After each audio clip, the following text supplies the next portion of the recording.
क्या तुम्हें कभी ऐसा लगा है कि तुम बदलना चाहते हो, सच में बदलना चाहते हो, लेकिन कुछ दिनों बाद फिर वही आदतें, फिर वही सोच, फिर वही बिहेवियर, और फिर तुम्हें लगता है शायद मैं ऐसा ही हूँ, शायद मैं कभी नहीं बदल सकता। लेकिन अगर मैं तुमसे कहूँ कि ये सबसे बड़ा झूठ है, तो अगर मैं कहूँ कि तुम्हारा दिमाग पत्थर की तरह फिक्स नहीं है, बल्कि मिट्टी की तरह है, जो हर दिन, हर अनुभव, हर थॉट और हर हैबिट के साथ शेप बदल रहा है, तो यहीं से the brain that changes itself की सबसे माइंड ब्लोइंग जर्नी शुरू होती है। क्योंकि ये किताब एक ऐसी डिस्कवरी के बारे में बात करती है जिसने साइकोलॉजी, न्यूरोसाइंस और सेल्फ डेवलपमेंट की दुनिया बदल दी। और वो डिस्कवरी है, तुम्हारा ब्रेन बदल सकता है। हाँ, तुम्हारा ब्रेन, तुम्हारी उम्र चाहे जो हो, तुम्हारा पास्ट चाहे जैसा हो, तुम कितनी भी बार फेल हुए हो, फिर भी बदल सकता है। अब सोचो, सालों तक साइंटिस्ट्स मानते रहे कि एक उम्र के बाद ब्रेन फिक्स्ड हो जाता है, जो हैबिट्स बन गई वो बन गई, जो पर्सनैलिटी बन गई वो बन गई। लेकिन फिर रिसर्च ने कुछ और दिखाया, कुछ ऐसा जिसने पूरी अंडरस्टैंडिंग बदल दी। उन्होंने पाया कि ब्रेन हर दिन खुद को रिवायर करता है, नए कनेक्शंस बनाता है, पुराने कनेक्शंस कमजोर करता है और धीरे धीरे अपने आप को नया बनाता रहता है। इसे कहते हैं न्यूरोप्लास्टिसिटी। सुनने में साइंटिफिक लगता है, लेकिन इसका मतलब बहुत सिंपल है। तुम आज जो बार बार करते हो, कल तुम्हारा ब्रेन उसी में बेहतर हो जाता है। अब इमेजिन करो, अगर तुम हर दिन वरी करते हो तो क्या होगा? तुम्हारा ब्रेन वरी करने में एक्सपर्ट बन जाएगा। अगर तुम हर दिन ओवर थिंकिंग करते हो तो ब्रेन ओवर थिंकिंग को डिफॉल्ट मोड बना देगा। अगर तुम हर दिन नेगेटिविटी कंज्यूम करते हो तो नेगेटिविटी नेचुरल लगने लगेगी। लेकिन अब गुड न्यूज सुनो, यही रूल ऑपोजिट डायरेक्शन में भी काम करता है। अगर तुम हर दिन ग्रेटिट्यूड प्रैक्टिस करो तो ब्रेन ग्रेटिट्यूड में स्ट्रांग होने लगेगा। अगर तुम फोकस ट्रेन करो तो ब्रेन फोकस में बेहतर होने लगेगा। अगर तुम कॉन्फिडेंस बिल्ड करने वाले एक्शंस लो तो कॉन्फिडेंस बिल्ड करने वाले एक्शंस लो तो कॉन्फिडेंस भी न्यूरल पाथवे बन जाएगा। अब एक डीप ट्रूथ, तुम्हारी पर्सनालिटी कोई परमानेंट आइडेंटिटी नहीं है, वो लार्जली रिपीटेड पैटर्न्स का रिजल्ट है। यानी तुम बॉर्न एशियस नहीं हो, तुम बॉर्न कॉन्फिडेंट भी नहीं हो, तुम बॉर्न डिसिप्लिन भी नहीं हो। बहुत कुछ तुम्हारे ब्रेन ने सीखा है, और जो सीखा जा सकता है उसे बदला भी जा सकता है। यही रीजन है कि कुछ लोग अपने लाइफ के सबसे डार्क फेज से निकलकर पूरी तरह नई आइडेंटिटी बना लेते हैं, क्योंकि उन्होंने सिर्फ लाइफ नहीं बदली, उन्होंने अपने ब्रेन को ट्रेन किया। अब इमेजिन करो, तुम हर दिन एक ही रास्ते पर चलते हो, धीरे धीरे वो रास्ता साफ और मजबूत हो जाएगा। लेकिन अगर तुम नया रास्ता चुनना शुरू करो तो शुरुआत में वो मुश्किल लगेगा, अजीब लगेगा, अनकंफर्टेबल लगेगा, क्योंकि ब्रेन पुराने पाथवेज को प्रेफर करता है। लेकिन अगर तुम नए रास्ते पर चलते रहे तो क्या होगा? धीरे धीरे वही नया रास्ता मजबूत होने लगेगा और पुराना रास्ता कमजोर। यही हैबिट चेंज का साइंस है, यही ट्रांसफॉर्मेशन का साइंस है। और यही ज्यादातर लोग हार मान लेते हैं, क्योंकि उन्हें लगता है अनकंफर्टेबल फीलिंग मतलब कुछ गलत हो रहा है। जबकि कई बार अनकंफर्टेबल फीलिंग का मतलब होता है तुम्हारा ब्रेन एक नई आइडेंटिटी बनाना शुरू कर चुका है। अब एक सवाल, अगर तुम्हारा ब्रेन सच में बदल सकता है तो तुम आज उसे किस डायरेक्शन में बदल रहे हो? क्योंकि सच यही है, तुम हर दिन अपने ब्रेन को ट्रेन कर रहे हो, चाहे तुम्हें इसका एहसास हो या ना हो। The brain that changes itself कहती है, ब्रेन हमेशा सीख रहा होता है, वो छुट्टी पे नहीं जाता, वो रुकता नहीं, वो लगातार अडॉप्ट करता रहता है। और यही बात डेंजरस भी कैन पावरफुल भी, क्योंकि अगर तुम बार बार गलत पैटर्न्स रिपीट करते हो तो ब्रेन उन्हें परमानेंट बनाने लगता है। लेकिन अगर तुम सही पैटर्न्स रिपीट करते हो तो ब्रेन तुम्हारा सबसे बड़ा एले बन सकता है। अब इमेजिन करो, एक इंसान है जो हर छोटी प्रॉब्लम पर पैनिक करता है, हर चैलेंज पे डर जाता है, हर सेटबैक पे टूट जाता है। शुरुआत में शायद ये सिर्फ रिएक्शन थी, लेकिन सालों तक रिपीट होने के बाद वो उसकी पर्सनैलिटी बन गई। अब उसे लगता है मैं ऐसा ही हूँ, लेकिन रियलिटी क्या है?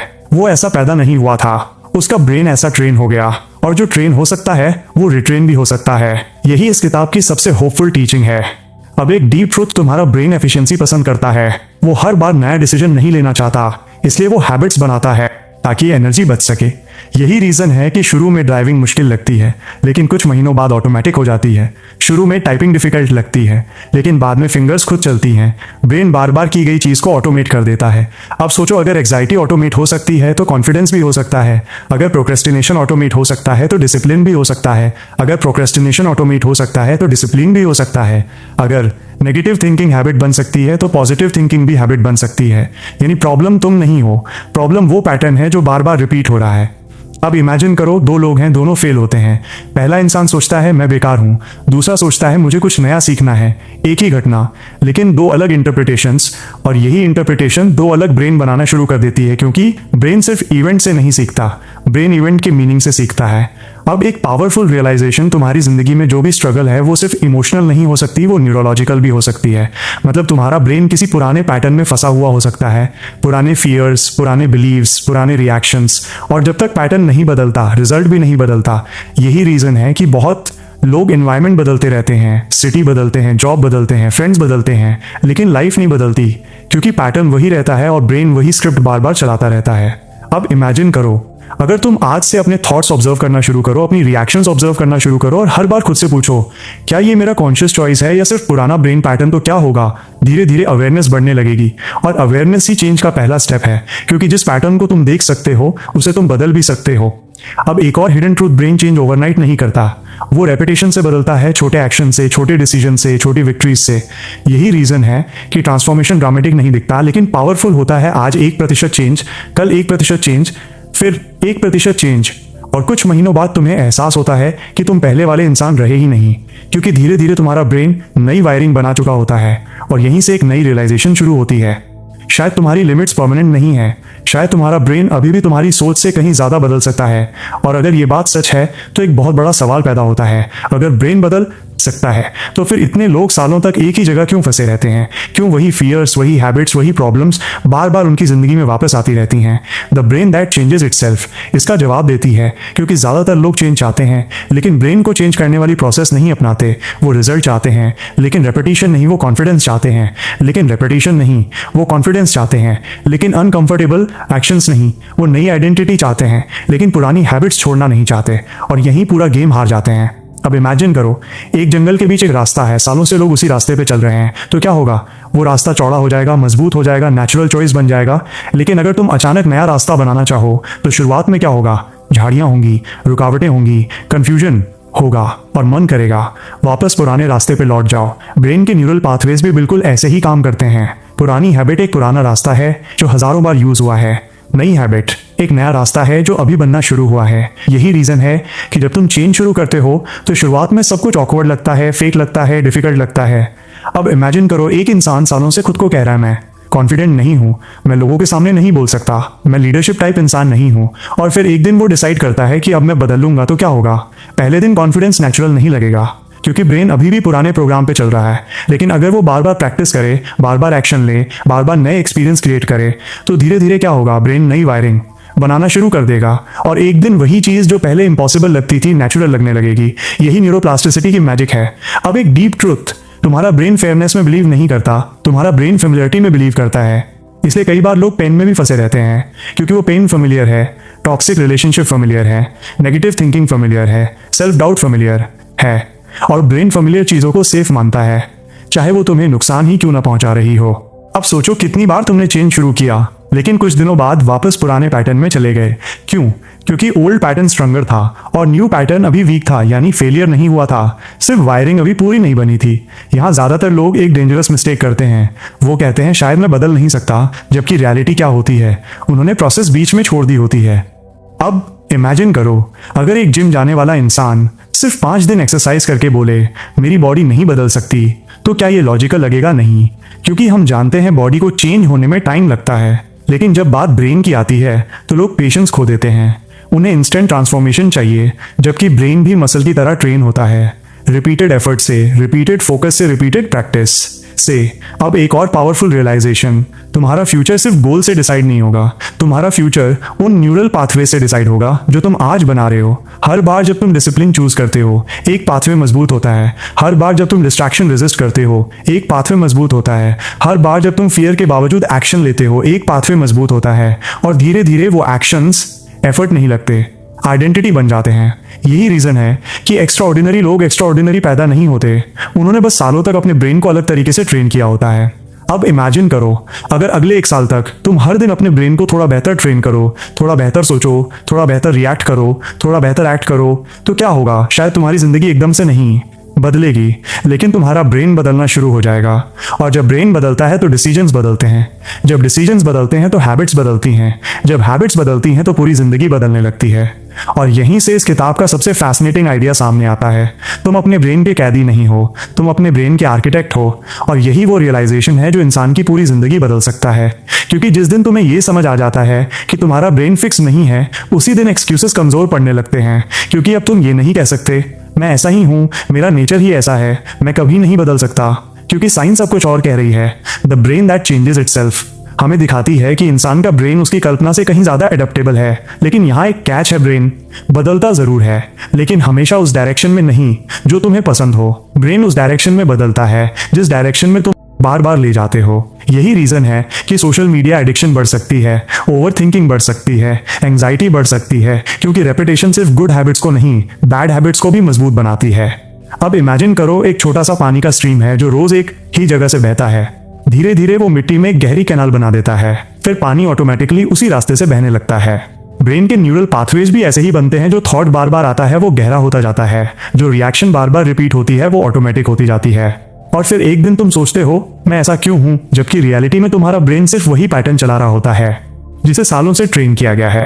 अब एक डीप ट्रूथ, तुम्हारी जिंदगी का बहुत बड़ा हिस्सा कॉन्शियस डिसीजन से नहीं चलता, हैबिट से चलता है, ऑटोमेटिक पैटर्न से चलता है। यानी तुम हर सुबह जो सोचते हो, हर चैलेंज पर जैसा रिएक्ट करते हो, हर स्ट्रेस पर जैसा बिहेव करते हो, वो अक्सर कॉन्शियस चॉइस नहीं होता, वो ब्रेन प्रोग्रामिंग होती है। अब इमेजिन करो अगर किसी इंसान ने सालों तक हर प्रॉब्लम पर पैनिक करना सीखा है तो ब्रेन पैनिक पाथवे को स्ट्रॉन्ग बना देगा। लेकिन अगर वही इंसान धीरे धीरे काम रिस्पॉन्स प्रैक्टिस करे तो नया पाथवे बनना शुरू होगा। शुरुआत में मुश्किल लगेगा लेकिन धीरे धीरे कामनेस भी नेचुरल लगने लगेगी। यानी करेज कोई गिफ्ट नहीं है, करेज एक ट्रेंड ब्रेन रिस्पॉन्स हो सकता है। कॉन्फिडेंस कोई मैजिक नहीं है, कॉन्फिडेंस एक ट्रेंड ब्रेन रिस्पॉन्स हो सकता है। डिसिप्लिन कोई रेयर टैलेंट नहीं है, डिसिप्लिन भी ट्रेंड ब्रेन रिस्पॉन्स हो सकता है। और यही बात इस किताब को इतना पावरफुल बनाती है। अब एक और हिडन ट्रूथ, ब्रेन सिर्फ एक्शन से नहीं बदलता, अटेंशन से भी बदलता है। जहां तुम्हारा अटेंशन जाता है वहीं न्यूरल एनर्जी जाती है, और जहां न्यूरल एनर्जी जाती है वही पाथवे मजबूत होता है। इसलिए अगर पूरा दिन तुम फियर पे फोकस करोगे तो फियर ग्रो होगा। अगर पूरा दिन कंपैरिजन पे फोकस करोगे तो इनसिक्योरिटी ग्रो होगी। अगर पूरा दिन पॉसिबिलिटी पे फोकस करोगे तो कॉन्फिडेंस ग्रो होगा। यानी अटेंशन सिर्फ मेंटल एक्टिविटी नहीं है, अटेंशन कंस्ट्रक्शन टूल है। वो तुम्हारा फ्यूचर ब्रेन बना रहा है। अब सोचो हर दिन तुम क्या कंज्यूम करते हो, क्या देखते हो, क्या सुनते हो, किस तरह के लोगों के साथ रहते हो, क्योंकि ये सब मिलकर तुम्हारे ब्रेन को शेप कर रहे हैं, धीरे धीरे चुपचाप, बिना तुम्हें एहसास हुए। अब इमेजिन करो अगर अगले 6 महीने तक तुम अपने ब्रेन को वही कंटेंट दो जो ग्रोथ बढ़ाएं, वही थॉट्स दो जो पॉसिबिलिटी बढ़ाएं, वही एक्शंस दो जो स्ट्रेंथ बढ़ाएं, तो क्या होगा? तुम्हारा ब्रेन लिटरली अलग बनना शुरू हो जाएगा। और जब ब्रेन बदलता है तो परसेप्शन बदलती है, और जब परसेप्शन बदलती है तो रियलिटी का एक्सपीरियंस बदलता है। और यही रीजन कि दो लोग सेम वर्ल्ड में रहकर भी पूरी तरह अलग जिंदगी जीते हैं, क्योंकि दुनिया नहीं, उनका ब्रेन अलग तरीके से ट्रेंड होता है। अब धीरे धीरे पिक्चर क्लियर हो रही है। तुम्हारी सबसे बड़ी लिमिटेशन एज नहीं है, पास्ट नहीं है, सर्कमस्टेंसेस नहीं है। कई बार तुम्हारी सबसे बड़ी लिमिटेशन सिर्फ एक पुरानी वायरिंग होती है। और अच्छी खबर यह है जो वायरिंग बन सकती है उसे दोबारा लिखा भी जा सकता है। और शायद यही इस पूरी किताब का सबसे होपफुल मैसेज है, क्योंकि इसका मतलब है कि तुम्हारा पास्ट तुम्हारा फ्यूचर डिसाइड नहीं करता। तुम्हारी पुरानी मिस्टेक्स, तुम्हारी पुरानी फेलियर्स तुम्हारी फाइनल आइडेंटिटी नहीं। The brain that changes itself हमें बार बार यही याद दिलाती है कि ब्रेन हिस्ट्री को रिस्पेक्ट करता है, लेकिन हिस्ट्री का गुलाम नहीं होता। वो बदल सकता है, अडॉप्ट कर सकता है और खुद को फिर से क्रिएट कर सकता है। अब इमेजिन करो एक इंसान जिसने सालों तक खुद को वीक समझा, हर चैलेंज से बचता रहा, हर अपॉर्चुनिटी से डरता रहा, और फिर एक दिन उसने डिसाइड किया कि अब मैं अपने ब्रेन को नया एविडेंस दूंगा, छोटे छोटे एक्शंस के थ्रू। तो क्या होगा? पहले दिन कुछ खास नहीं, पहले हफ्ते भी शायद नहीं, लेकिन हर बार जब वो फियर के बावजूद एक्शन लेगा, ब्रेन एक नया सिग्नल रिसीव करेगा। हर बार जब वो चैलेंज एक्सेप्ट करेगा, ब्रेन एक नई मेमोरी स्टोर करेगा। हर बार जब वो डिस्कम्फर्ट एफर्ट के बावजूद आगे बढ़ेगा, ब्रेन नई वायरिंग बनाना शुरू करेगा। यानी चेंज मोटिवेशन से कम एविडेंस से ज्यादा आता है। अब एक और डीप ट्रूथ, तुम्हारा ब्रेन तुम्हारी बातों पे नहीं, तुम्हारे रिपीटेड एक्सपीरियंसेस पर विश्वास करता है। यही रीजन है कि सिर्फ पॉजिटिव अफर्मेशंस काफी नहीं होती अगर एक्शन साथ ना हो, क्योंकि ब्रेन पूछता है मुझे प्रूफ कहाँ है, और प्रूफ एक्शंस देते हैं। अब इमेजिन करो तुम रोज खुद से कहते हो मैं कॉन्फिडेंट हूं, लेकिन हर डिफिकल्ट सिचुएशन से भाग जाते हो, तो ब्रेन किस पर विश्वास करेगा? वर्ड्स पर या एक्शंस पर? एक्शंस पर, क्योंकि एक्शंस न्यूरल एविडेंस होते हैं। यही रीजन है कि रियल ट्रांसफॉर्मेशन तब शुरू होता है जब थॉट और एक्शन एक डायरेक्शन में जाने लगते हैं। अब एक और हिडन ट्रूथ, ब्रेन डिस्कम्फर्ट को एनिमी समझता है, लेकिन ग्रोथ अक्सर डिस्कम्फर्ट के अंदर छिपी होती है। नई स्किल सीखना अनकंफर्टेबल है, पब्लिक स्पीकिंग अनकंफर्टेबल है, डिसिप्लिन अनकंफर्टेबल है, चेंज अनकंफर्टेबल है, लेकिन प्रॉब्लम डिस्कम्फर्ट नहीं है, प्रॉब्लम हमारी इंटरप्रिटेशन है। हम डिस्कम्फर्ट को डेंजर समझ लेते हैं, जबकि कई बार वो प्रोग्रेस का सिग्नल होता है।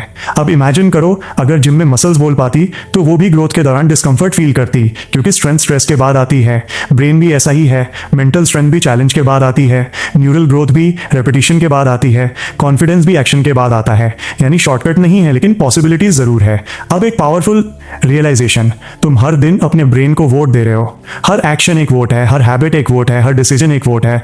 किसके लिए? उस इंसान के लिए जो तुम बन रहे हो। जब तुम डिसिप्लिन चूज करते हो, तुम फ्यूचर डिसिप्लिन वर्जन को वोट देते हो। जब तुम फोकस चूज करते हो, तुम फ्यूचर फोकस्ड वर्जन को वोट देते हो। जब तुम फ्यूचर फोकस्ड वर्जन को वोट देते हो, और जब तुम फ्यूचर करेजियस वर्जन को वोट देते हो, और जब तुम बार बार यही वोट्स देते रहते हो, तो एक दिन आइडेंटिटी बदल जाती है।